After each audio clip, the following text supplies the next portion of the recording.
नमस्कार मित्रों, मैं प्रियांशु अग्रवाल फिर एक बार आप सभी के समक्ष उपस्थित हूँ एक और नई स्वरचित कविता लेकर, जिसका शीर्षक है आखिर क्यों। जी हाँ, आखिर क्यों। और कविता शुरू करने से पहले मैं आप सभी का स्वागत करता हूँ अपने चैनल काव्यकृति पर। कविता का शीर्षक जैसे मैंने बताया, आखिर क्यों। प्रश्नात्मक शैली में ये कविता है।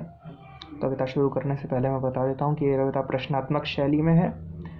कविता कुछ इस प्रकार है कि आखिर क्यों आज़ादी के इतने साल बाद भी लड़कियां नहीं हैं आज़ाद। जी हाँ, मेरी ये कविता मुख्य रूप से लड़कियों पर है जिनको आज़ादी नहीं मिलती है या जिनको थोड़ा कम समझा जाता है किसी भी प्रकार से, उन पर मेरी ये कविता आधारित है। या कह सकते हैं कि ऐसी बालिकाएं, ऐसी लड़कियां मेरे इस कविता का आधार हैं। कविता में एक बार फिर शुरू करता हूं कि आखिर क्यों आज़ादी के इतने साल बाद भी लड़कियां नहीं हैं आज़ाद। आखिर क्यों किसी न किसी कारण से उनकी ज़िंदगी होती है बर्बाद। क्या इतना क्रूर और निर्दयी है इस देश का इंसान। क्या इतना क्रूर और निर्दयी है इस देश का इंसान।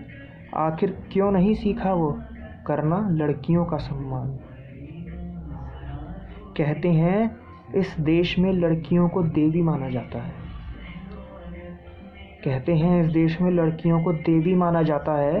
एक प्रश्न पूछता हूँ आप सभी से, एक प्रश्न पूछता हूँ आप सभी से, क्या देवी से ऐसा व्यवहार किया जाता है।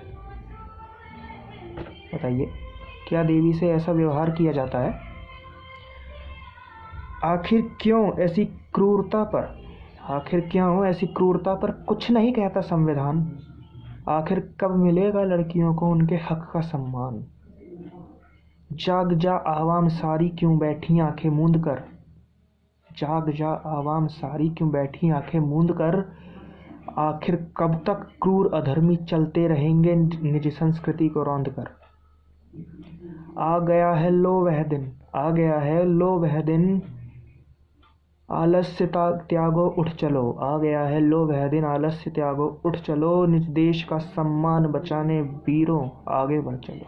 निज देश का सम्मान बचाने वीरों आगे बढ़ चलो। धन्यवाद। ये मेरी कविता आखिर क्यों लड़कियों को आधार बनाकर मैंने लिखी, और इसकी भूमिका मैं आपको दे चुका हूँ कविता के प्रारंभ में। इस पर मैं ज़्यादा कुछ कहना नहीं चाहूँगा, क्योंकि जो मैं कहना चाहता था वो मैंने इस कविता में रख दिया है आप सभी के सामने। बस इतना ही कहना चाहूँगा कि अगर ये कविता आपको अच्छी लगी है तो इस वीडियो को लाइक करें, चैनल को सब्सक्राइब करें और कमेंट सेक्शन में बताएं कि इस कविता से आपको क्या संदेश मिलता है। ये जी हाँ, कमेंट सेक्शन में ज़रूर बताएं कि इस कविता से आपको क्या संदेश मिलता है, और ज़रूर बताएं, बिल्कुल बताना ना भूलें, क्योंकि ये कविता कहीं ना कहीं मेरी भी पसंदीदा रचना रही है अब तक। बस इसी के साथ मैं अपनी वाणी को विराम देता हूँ और मिलूंगा आपसे अगली वीडियो में एक और नई स्वरचित कविता के साथ। तब तक के लिए धन्यवाद। देखते रहें काव्यकृति।